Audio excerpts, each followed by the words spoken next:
Good morning to you, my friends, wherever you may be in the world today. Alan Clements here from Santa Monica, California, United States of America. June 4th, 2021.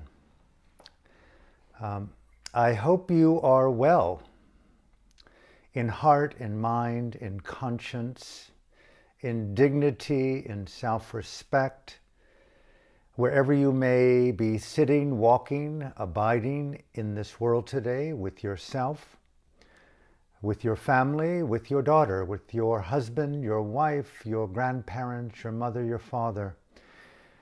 We are, to state the obvious, an interrelated whole, a oneness.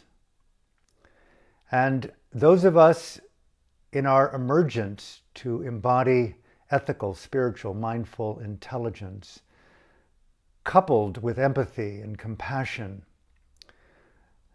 Our duty is to care for the well-being of others as if those others were our own brothers and sisters, our family, our mothers and fathers, our grandparents, our children, our very own conscience and soul and mind and body.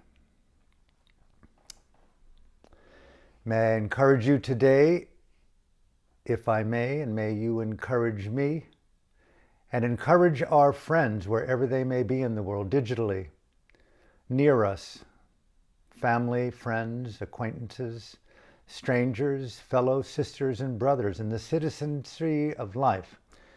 May I encourage you to encourage me to foster an ethical courage that expresses caring as best as humanly possible for the betterment and the well-being of others. Okay, so welcome, June 4th, 2021. This is Talk 4 in this new series until I leave Los Angeles on June 25th in support of the beloved people of Myanmar, the people of Burma, the civil disobedience movement, the women and the men, the 5,200 in the prison camps in Burma at this very moment, suffering deprivation, possible rape, likely interrogation, and even deep torture, along with those who have died in the name of freedom and democracy, those who are continuing to fight the good fight, and we among the world citizenship, equally fighting in our own way, verbally, mentally, emotionally, spiritually, existentially, challenging the energies of dictatorship and totalitarianism in the world today as best as humanly possible. Tiananmen Square is not something that happened in China in '89. What happened in Hong Kong in 2020 is not something that happened in Hong Kong alone in 2020. What happened in 1950 in Tibet did not happen in Tibet alone. What's happening in Myanmar is not happening exclusively to the people of Burma. We are a globally interconnected family. Where may I start today?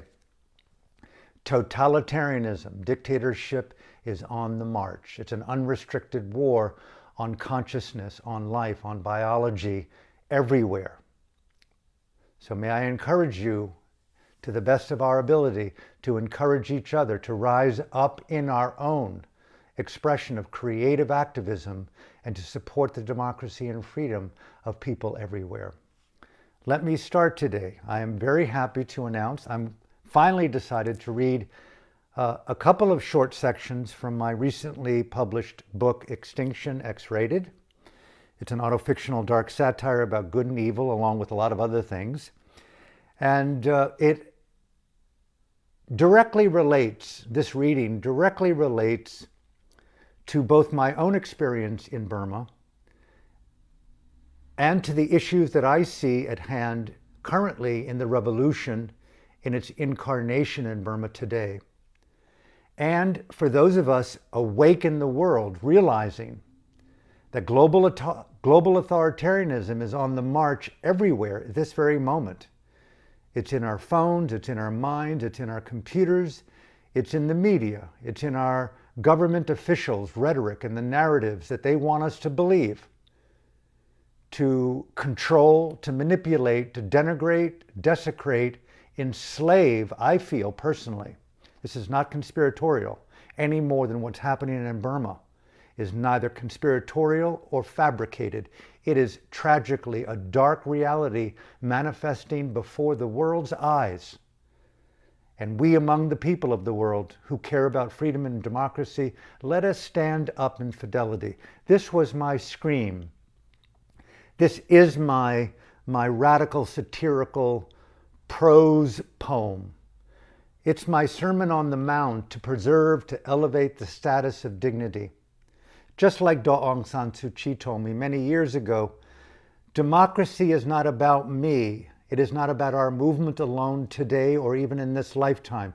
It's about establishing freedom, rule of law, justice, universality of human rights and democracy for the future of our people, both in Burma and in the world. That is a very powerful message to me of compassion and empathy in action. We have today, for those of you who are watching, a very acute expression of totalitarianism on the march in Myanmar. It's not just some distant land and some distant names. It is a totalitarian, a concerted, dictatorial, supported by China's Xi Jinping and Putin and other countries in the world, financially and emotionally. It's totalitarianism on the march. I want to say this book is dedicated to the end, to the obliteration of totalitarianism everywhere in the world, including in our own minds and hearts. What I mean by that, if we do not take responsibility, to state the obvious, but so easily overlooked, radical responsibility for these things known as kilesa, the Pali Buddhist word, that's not a Buddhist word at all, the accumulations of genetic inspired, who knows where it comes from, pre-genetic, the existential genome of God and Satan mixed, that invenerating battlefield of the human heart that Dostoevsky talked about, where good and evil are fighting for dominion over conscience and denigration. Ethical savants that you and I are, trying our very best to rise up. We're in the good fight today. Everywhere is a battleground for hope in action if we so choose to take up the good fight, because it's coming to our computer, it's coming to our school, it's coming to our synagogue, it's coming to our meditation centers. Mind control is on the march, and it's a concerted effort by the oligarchs in Wall Street, the oligarchs in Silicon Valley, the dictatorial tyrants in China, in Russia, in Burma, and other countries around the world. They're on the totalitarian march. We must rise up and confront the new digital brown shirts worldwide, in corporate media especially, and leaders around the world. We must stop the new brown shirts from trying to burn our books and schools with rhetoric and narratives that are denigrating to freedom of speech, freedom of thought, freedom of conscience. We cannot scream or get passionate enough about the preservation of freedom. Knock, knock, knock, knocking on our door. Totalitarianism is coming for you. That is not an exaggerated statement. Ask the men and women, the boys and girls in the prison camps in mainland China today, the Uyghur Muslims. Ask the Hong Kong activists. Totalitarianism came for them, and now they are attempting to obliterate their passions for freedom. We will not let you go quietly. In fact, the war is on. The revolution is going global this time. It is not just a phantasmagorical meme, but global revolution is the new Dharma, the new world Dharma. What's happening in Myanmar could easily happen in Milwaukee, Melbourne, Bangkok, Singapore, Ubud, Vancouver, Santa Monica, Venice, Vancouver, Montreal, Toronto. It could happen in our urban settings. It can happen in the wilderness. Wherever there is life, wherever there is the digital roadway, the arteries that connect all life today, totalitarianism and the machinations of mind control, indoctrination, manipulation of the DNA of our very decency to conscript us into brown shirts to support the rise, not of the Third Reich, but of the Fourth Reich, a global state-sponsored, dictatorial totalitarianism that is acutely being visibly seen in Burma today, where they go bang, bang, shoot, shoot, rape, rape, kill, kill, persecute, denigrate, shut off the internet, a firewall around the people. It is coming to America. It is coming to Canada. It is coming to Australia. It is coming to New Zealand. It is coming to Europe. Pause. I dug up a quote letter written by the late Helen Keller. It was written on May 9th, 1933.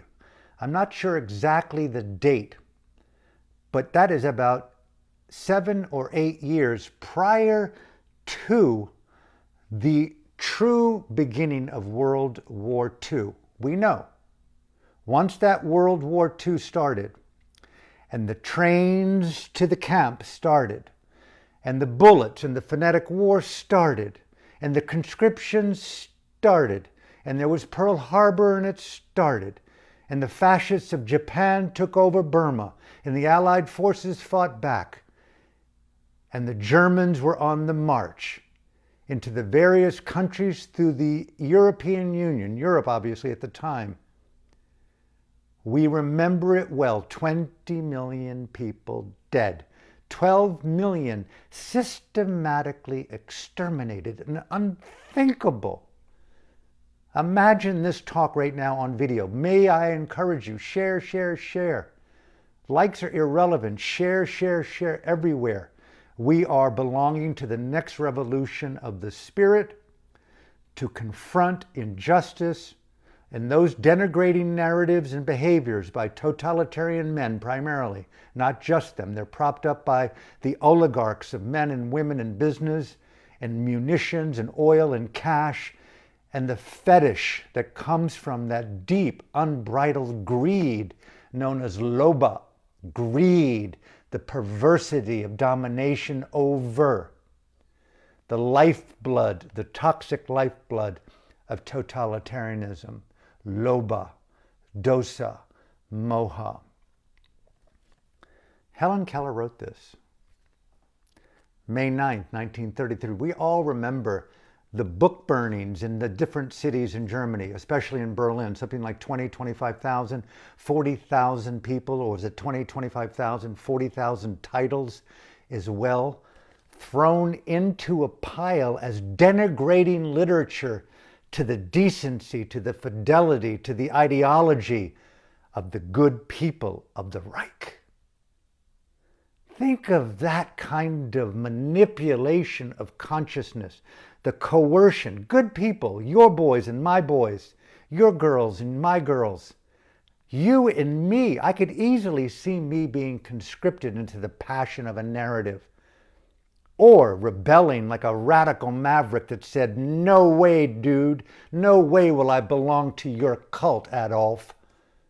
The price that you pay to reject totalitarianism, cancellation today, incarceration tomorrow. Just look at Burma, and then torture. Let us rape out of your sordid soul your desire for freedom. You, girl, deserve not to dream. Let me rape you with the ethnic cleansing and remove from your body and your mind any passion at all for rule of law and justice and freedom. That's the good fight. Welcome to planet Earth. Nothing new, right? World War II, a mere footnote. Ask the survivors of the Holocaust what should be done today. June 4th, 2021. Totalitarianism is on the march. Look at Myanmar, the next Tibet. gone. Look at Hong Kong, Burma, the next Hong Kong, gone. Ask the indigenous people of Canada just a few hundred years ago, gone. Ask the Native Americans in my country of America, obliterated, bled, persecuted, killed, raped, gone, except onto reservations. The history of the march, and we are being forewarned by lots of different people, including me right now, and I might add, this is a warning. The X-rated on it is absolutely in your mind to confront the apathy and the narratives of dictatorship today, which are very nuanced and subtle and coercive. Even good spiritual teachers are manipulated by the power of profit and prestige, and they don't even know it, that they're posers and talkers and not people who show up and act. That's what we see in Burma today. They're not posers, they're not talkers, but they deliver on the promise of showing up. So, Helen Keller wrote this. It was written to the student body of Germany, the brown shirts, burning the books, hers included. May 9th, 1933. It could be addressed to Ming Online in Burma. It could be addressed to the nuclear-powered psychopathic dictator of the Communist Chinese Party, Xi Jinping. It could be addressed to Putin. It could be addressed to any one of the oligarchs in the world, financially, emotionally, resource-based, and through weapons, that colludes with evil. She says, it's short, history has taught you nothing if you think you can kill ideas. Just see all those books burning. History has taught you nothing if you think you can kill ideas. Tyrants have tried to do that often before. And the ideas have risen up in their might and destroyed them. So cool. You can burn my books and the books of the best minds in Europe, but the ideas in them have seeped through 1 million channels and will continue to quicken other minds. So rad. I gave all the royalties of my books for all time to the German soldiers blinded in the World War, with no thought in my heart but love and compassion for the German people. Just like U Win Tin in Burma, 20 years incarcerated in insane prison, released, refuses to take off his blue shirt to stand in solidarity with other political prisoners, and gave away all of his contracts, all of his royalties, forever, for all of his books, to the families of the political prisoners to support them. So rad, so different than poser and talker and someone who acts for the greater good. She goes on to say, I acknowledge the grievous complications that have led to your intolerance. All the more do I deplore the injustice and unwisdom of passing on to unborn generations the stigma of your deeds. Final paragraph. Do not imagine that your barbaries to the Jews are unknown. God sleepeth not, and he will visit his judgment upon you. Better were it for you to have a millstone hung around your neck and sink into the sea than be hated and despised by all men and women forever. We have an example. You can burn our books. You can destroy our temples. You can desecrate and try to manipulate our students in the schools. You can torture our nuns and monks. You can close every university in our country. But you cannot kill the spirit of democracy, of freedom. It will multiply in a million different roots and limbs and branches and flowers and fruits and feed the many. We are freedom in action. You are denigration to you, your family, your mind, your future, and all you have is your delusion and your guns and your manipulative behaviors to coerce your soldiers and your policemen and women into narratives that are essentially lies, conscripting them into the murder of their own family. That is how deranged totalitarianism is. We will not stand and watch idly. We are not posers and just talkers. We will act, right?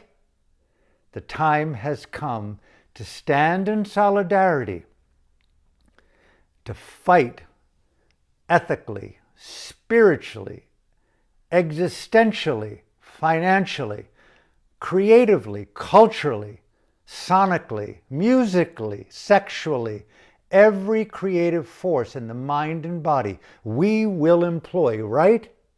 We will employ everything within our body and mind in culture. The best ideas, the best people, the best music, the best poetry. And we will create a festival of freedom that you eventually at one point either will die in fear in the prison camp of your own delusion and or in The Hague or both, or you will get naked from your totalitarian uniforms and dance in the spirit of the freedom music of love, of compassion, of mutuality, of tolerance, of freedom of mind, of freedom of conscience. Why do you hate freedom? Because you're impotent, you're frightened, you're terrified. And we are here to enlighten you and everyone around you, all the oligarchs in collusion, in complicity, all of you on Wall Street, all of you in Silicon Valley, all of you leaders worldwide. We're here to evaporate your apathy, your poser, your thinking, pretential talker. We want to show through action. Are you with me? I want to encourage us all. Share this video. Share every comment that you can make. Let us multiply our voices 10,000 times. Share great articles. My friend Brenna wrote a brilliant article in support of Aung San Suu Kyi. Tire so much that you've shared it 1,000 times in a day. We cannot stand up sufficiently enough for the good woman in the gulag in Burma going before an Orwellian tribunal where she is likely to spend the rest of her life in prison. We refuse to stay silent. And think of the 5,200 other women and men in the gulags in Burma right now. That letter speaks for them. If someone asked me, what would Aung San Suu Kyi say through you, Alan, I would say this: I am not important. I represent, I've always said it, I want to say it again in my silence through the voice of everyone in the civil disobedience movement. I am here for the people, for democracy, for freedom. I am not important. Do not focus your energy on trying to free me. Free yourselves of apathy, collusion, and fear, and rise up in hand and solidarity. All ethnicities, all religions in Burma and the world, set me aside. I am not that important. You are the reason I'm a politician. You are the reason why we created the National League for Democracy. We represent the people, the civilian people, and even the people within the military that deep in their soul know that they have a choice, that they've been indoctrinated, manipulated by a lie, a set of lies. And all you have to do is go wake up mindfully and take off the uniform, risk persecution, and stand in solidarity and defect from the horror of dictatorship. Walk on from Ming Online. That's the message of Aung San Suu Kyi. We, the people, leave me out of the equation. Fine. I'm a meditator. I have my own conscience. I am older in life now.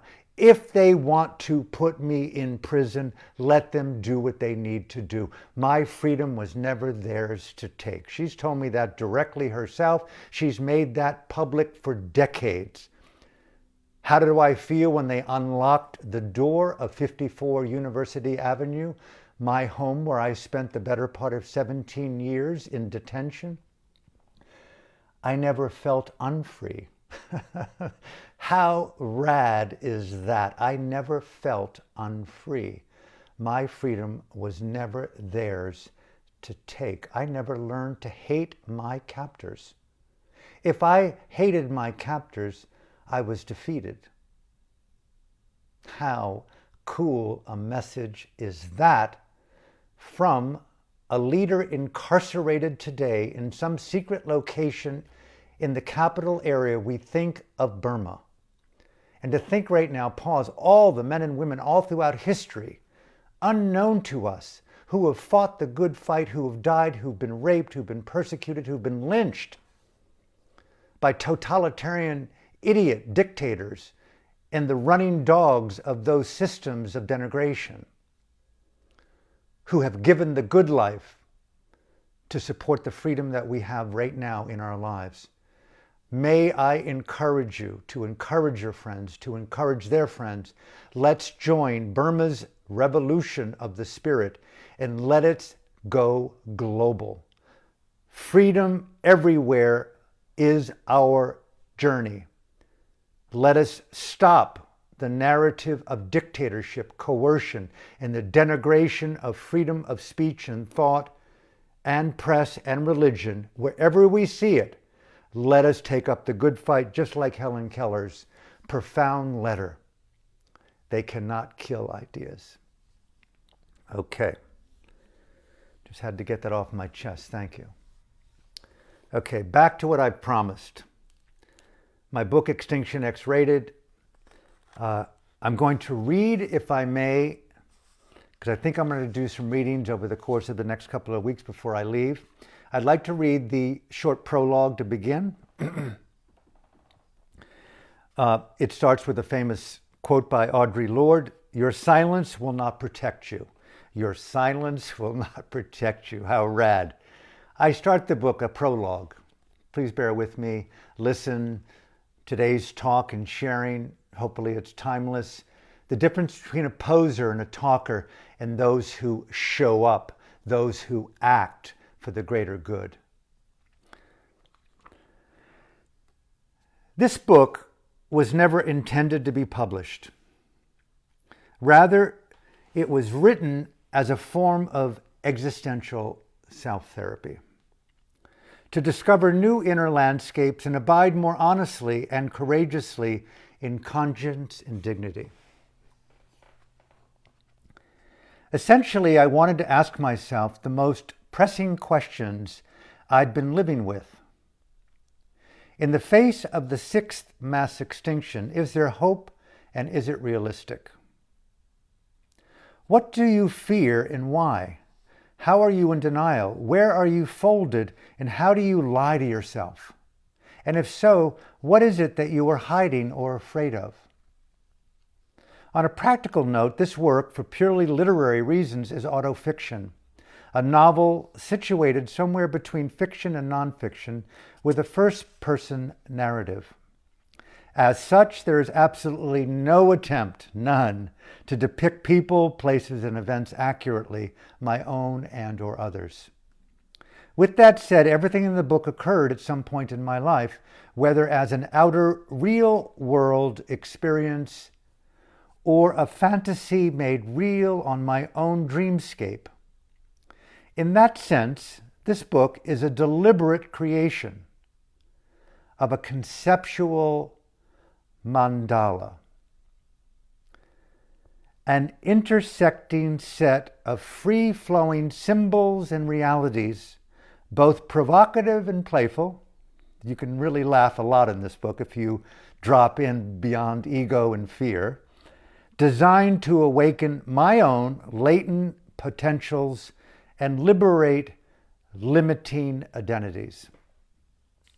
In other words, it's a kind of indirect guided meditation. On a cautionary note, stand forewarned, and I highlight this in caps. If offended by expletives, this book is filled with expletives or graphic images of sexuality. It is filled with graphic images, not gratuitous, it's not porn, it's anti-porn, or graphic images of sexuality and violence. Please do yourself a favor and go back to May 13th, 1933, close the book, be a brown shirt, and put it into the charnel grounds of your own denigration and burn it. As in, I say mildly, do not read further. And I really mean that. If you are easily offended, if you're attached to your spiritual correctness, your psychological correctness, if you're a Buddhist meditation teacher, forget it. If you're a yoga teacher, forget it. If you're a spiritually correct psychological PhD, forget it. If you're President Biden, force-feed it into his mind. If you work at the United Nations, make it mandatory audiobook listening in the morning to evaporate into, it's kind of a liquid trans-digital DMT, if you will, put it into the mind of the UN Security Council. But if you're correct, easily offended, you're trying to hustle your online workshop, your next mindfulness retreat, or blah, blah, blah, don't read it. You'll be offended, you'll blame me, you'll hate me even more than you already dislike me now. And so I warn you. But it's a high provocation piece of literature. And I close by saying, in addition, the book is neither a disguised eulogy nor a prayer to confront the madness, although both are partially true.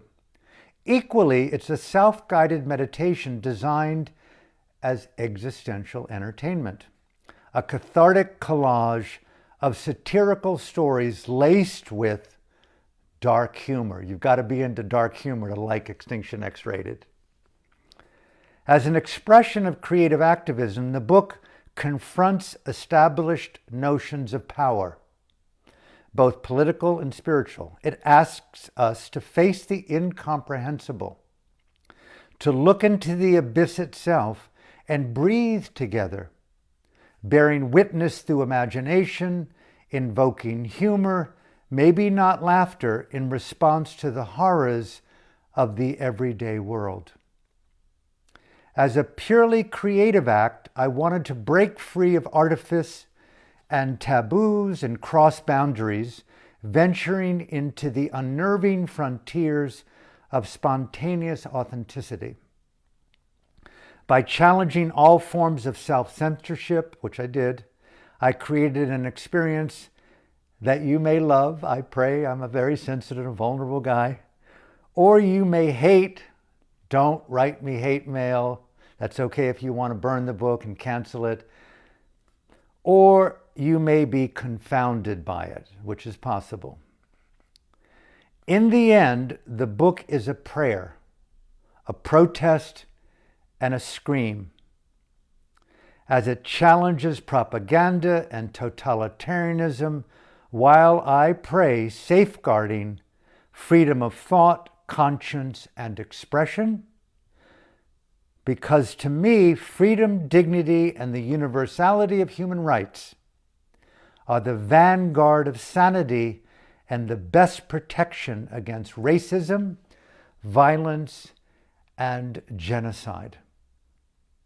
I do hope you are mindful throughout the read in that you allow for a range of emotions to arise and see where they may lead. With that said, thank you for going along on this journey with me. From my heart to yours, Alan Clements. So that's the prologue to Extinction X-Rated. I'm going to read one more section that is connected to both Burma and the march of totalitarianism in Burma today and around the world. So if you want to hang in for a couple of more minutes, I'll read that. And a few more things about the context, and we'll dive into that next short reading.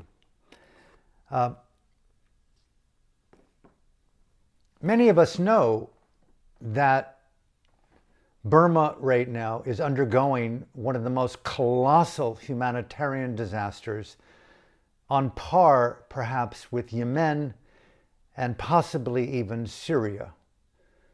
A landscape of horror, tears, and blood, and rape, and persecution, and dictatorial narratives that are explicitly both lies and evil.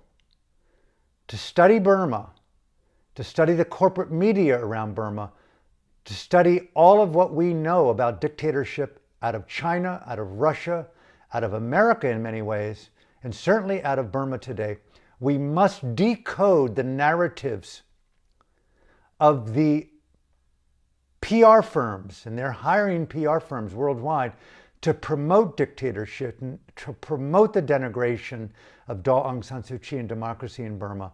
We must learn how to decode the narratives of disinformation, propaganda, and mind control. Just like we're beginning to see the collapse of the prophet, the medical guru in America and in the world, Dr. Anthony Fauci. The man is a sociopath with deep hands in the weaponization of a virus, bioweaponry. That's as evil can get. That's right in there with colluding with Adolf Hitler. We have how many million of people who have died of COVID? Directly responsible is Dr. Anthony Fauci. We did not know that except for on War Room Pandemic with Stephen Bannon. He was bringing this to the world over a year ago, along with the women and scientists of China that risked it all to defect from mainland China to tell the world that no one listened. CNN didn't listen, the New York Times didn't listen, the Washington Post didn't listen. They denigrated it as Trump conspiratorial lies. And it's turning out to be tragically true. And there's no redemption in that truth recognition. The deaths have occurred. The virus is out of the vials. And Dr. Anthony Fauci and his funding and other people in America and around the world who directly were involved in the gain of function, increasing the lethality of a virus that wasn't even in nature, for one reason. Why? Money for vaccines, the evil of global control, complicity with Xi Jinping and the march of totalitarianism. What happened in Hong Kong with guns and tear gas, is it happening today with a virovirus? With the Third Reich of those who inject totalitarianism through vaccination? Are you out of your mind, Alan? What are you saying? I'm just saying, if we cannot say what's on our mind freely, we belong to the cult of totalitarianism. I'm bringing up conscious civil dialogue as necessity. Let's talk about it. Let's not force jabs upon people. Let's not force totalitarianism on people. Let's not force racial narratives upon people. Let's not force economic slavery on people. Let's no longer continue to desecrate businesswomen and men in small businesses worldwide. Why is this happening? In the name of what? Profit, privilege, and dictatorship. And the running dogs and the book burners today are in high office. They're in the United Nations. They're in corporate leadership. They're stockholders. They're rich. And they want even the middle class and the poor worldwide to belong to the brown shirts of the new Fourth Reich. I'm going to dive in right now to a section of Extinction X-Rated. Thank you for tuning in today. May I encourage you, share the video as much as you possibly can. Support the people of Burma in their struggle for freedom and support the unborn boys and girls in the world after our lives who will love us for refusing to participate in the book burnings of today, before the train camps and the desecration of extermination of life on the planet. Are we in a mass extermination event? Are we going from 8 billion to 5 billion to 4 billion to 3 billion to 1 billion to create a sustainable Earth? It seems like to me that that is the march and the ethos of global totalitarianism. The world's capacity to sustain with the population and the behavior of the population, with the fetish of the cocaine of consumerism based upon the crack cocaine of fossil fuels, it's unsustainable. Totalitarianism knows that. Even the good minds know that, but they want to rid the world of those of us who do not belong to their satanic cult. And I say that loudly. If you think I'm a conspiratorial idiot, fine. Cancel me, unfriend me, do what you need to do, burn the book, show me the Pledge of Honor, because I'm in solidarity to freedom, and I would believe you're in denial of your own complicity with dictatorship. That edge is clear today. Okay, enough of my rant. Burma especially. Now remember, this is autofiction. Part true, part imagination, explicitly dedicated in my heart to the transformation of totalitarian evil in the world through the employment of creative literary activism. These are just words on a page.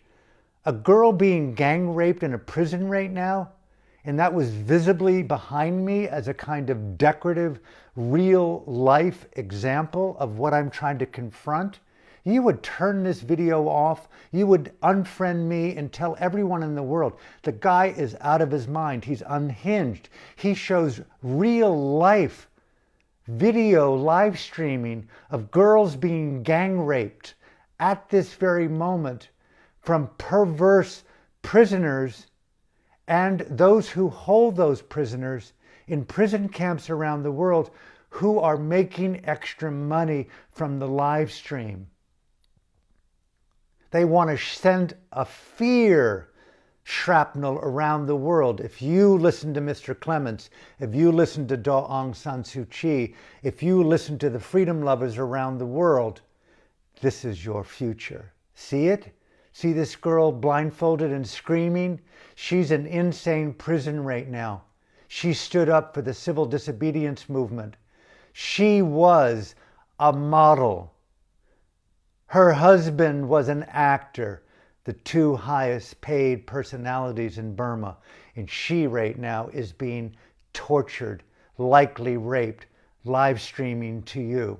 This book is just words, anti-porn, anti-evil, to confront that madness that's going on right now. And that is just one girl.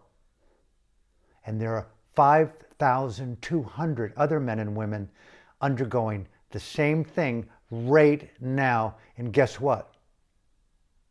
They're coming after us.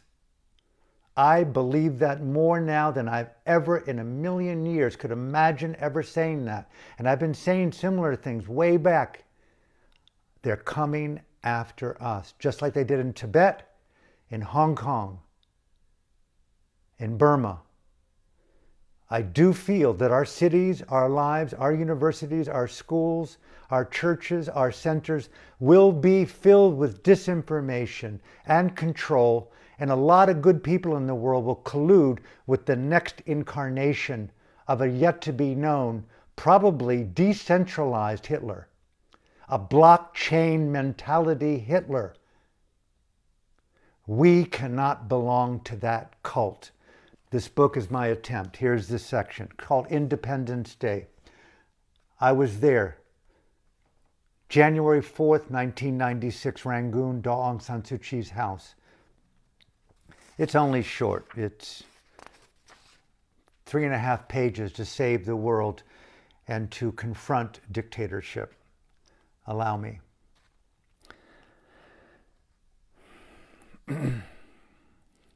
It starts with a little paragraph of context. I'm in this room, actually. This book is based upon being in this room. And I'm really contemplating why stay alive and what to do in the face of economic, environmental collapse and the march of totalitarianism. I relaxed, I'm saying to myself, and mindfully noticed the sensations rippling through my body. An anatomical flow of high energy waves along a landscape of ancient emotions, punctuated only by the beat of my heart. I focused more fully, feeling a timelessness within each pulse, and yet, with each beat, a reminder of mortality, and the clock just ticking, tick, tock. I opened the awareness to include the kaleidoscopic swirl of symbolic images and patterns of information within my own self-generated mandala. The book is a self-generated mandala of 63 short chapters, all of them symbolic of the range and the spectrum of good and evil, beautifully exemplified in Tibetan art in their mandalas, and the unifying principle of compassion and awakening that unifies all duality.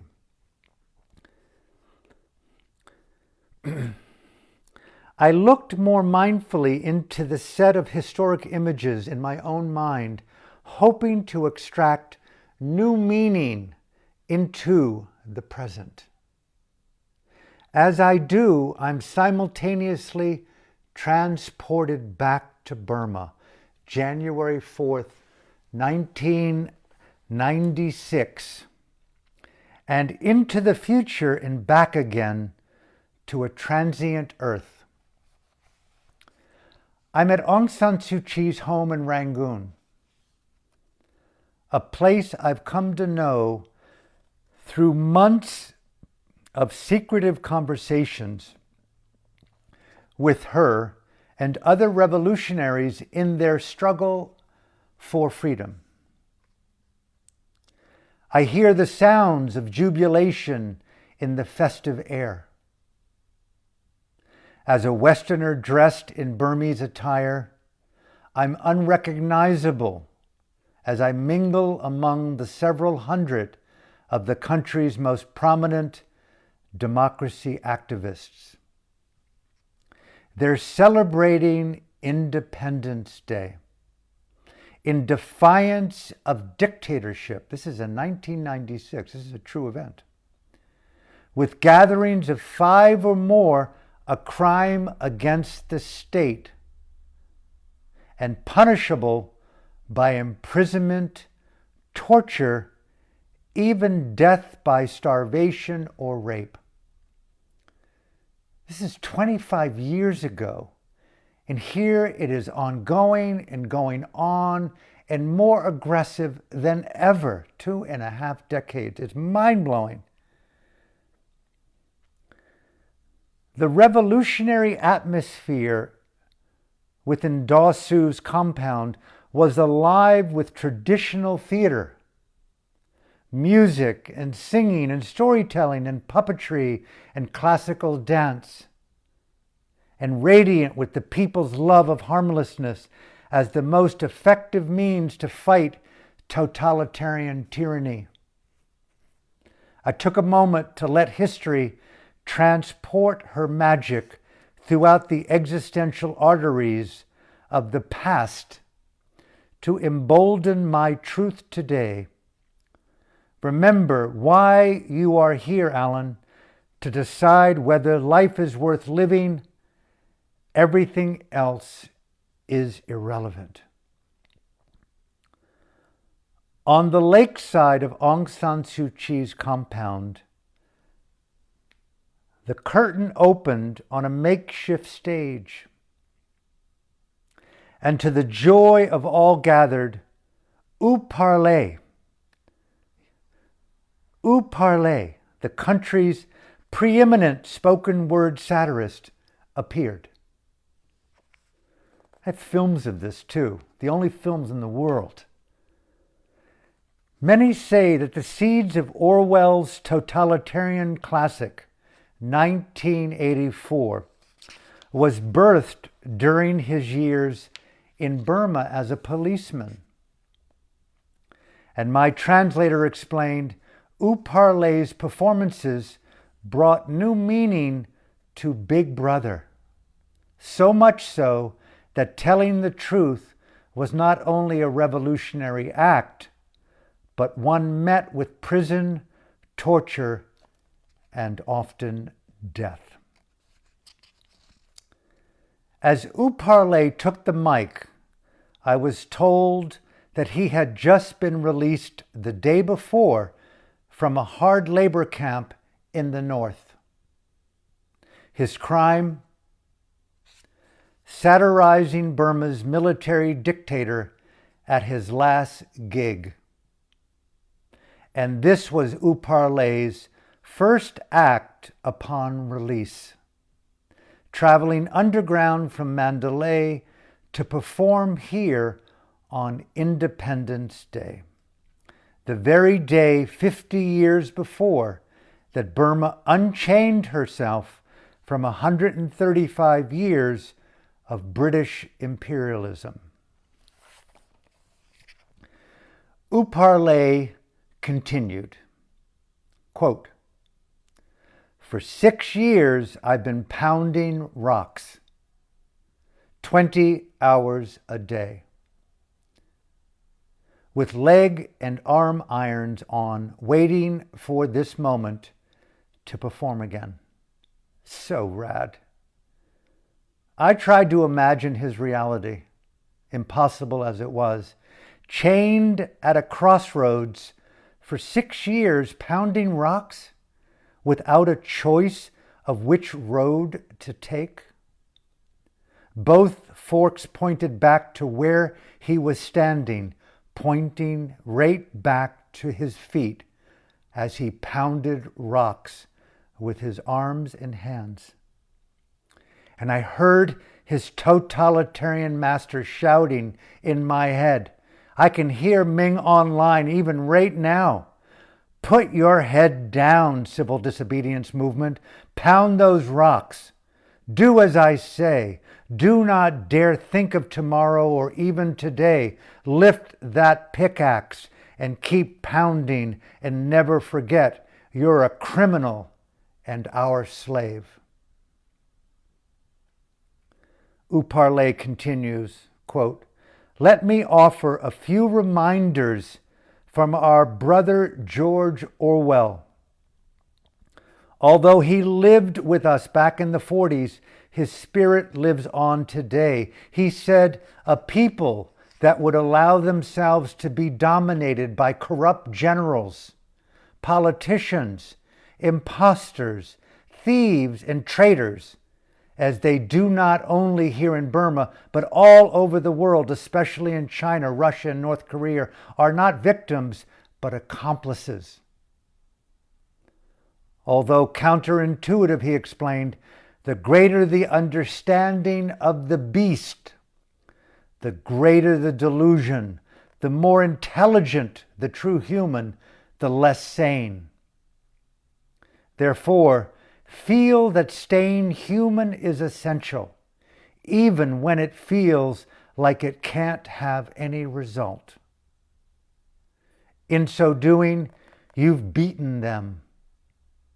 And if liberty means anything, it means the right to tell imposters what they do not want to hear, especially if they refer to themselves as a military general.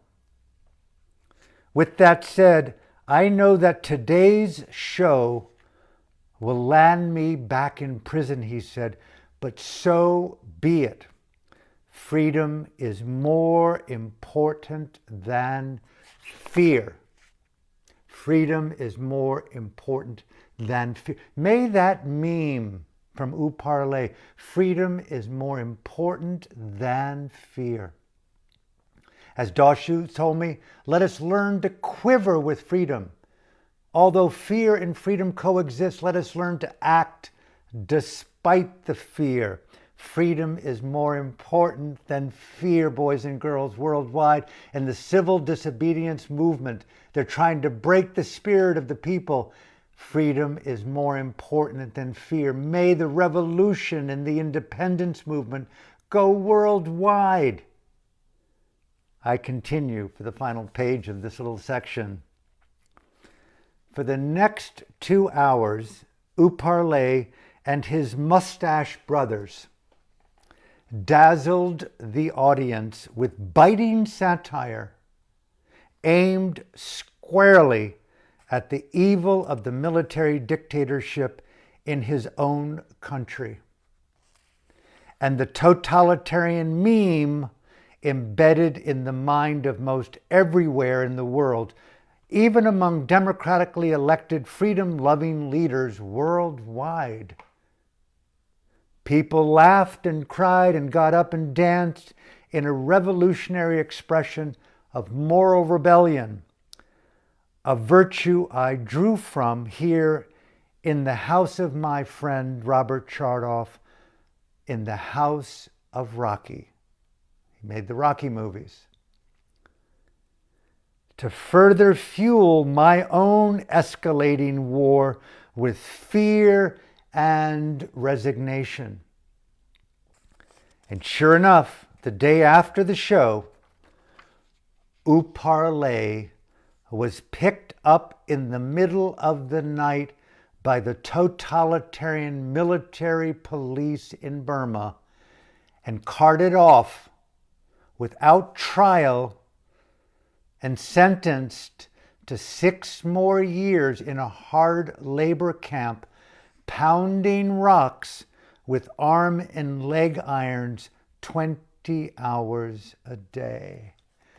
This is what they want to do with the 5,200 men and women in the prisons in Burma right now. They want to do this on June 23rd to Daw Aung San Suu Kyi and the President U Win Myint and my friend U Win Tain and Sean Turnell, the economic advisor, and all of the other hundreds and thousands of other women and men in the prisons. They want to cart them away and put them into the gulags of the memory hole. And the civil disobedience movement in Burma is going to go global. We will not stand for the march of totalitarianism. Burma will not become Hong Kong. Burma will not become the next Tibet. America will not become a totalitarian gulag, nor will Canada, nor Australia, because people around the world are becoming woke, beyond woke, spiritually, ethically, democratically, we are drawing in digital arms in solidarity.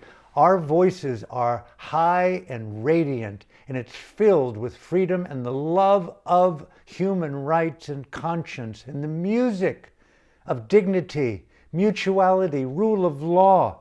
We want to preserve nakedness. We want Woodstocks. We want Burning Man. We want the and yet of trans totalitarianism in Burma. U Par Lay is dead. I met with him before he died.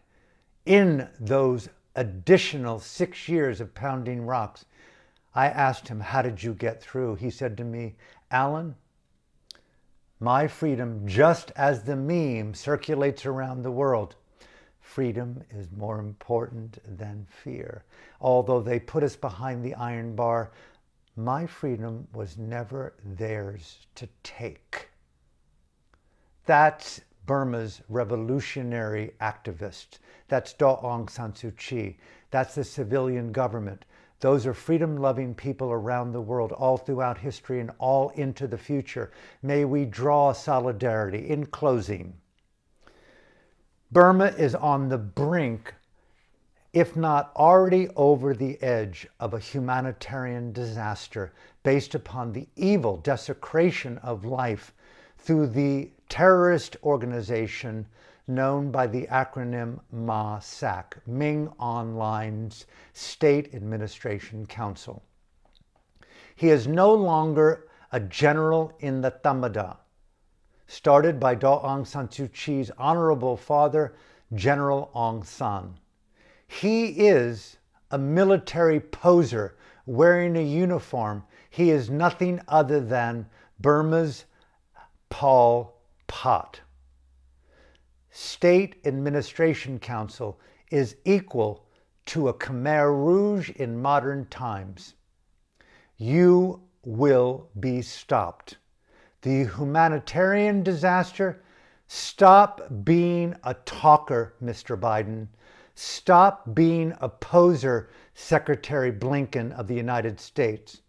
American Embassy in Rangoon, if you're listening.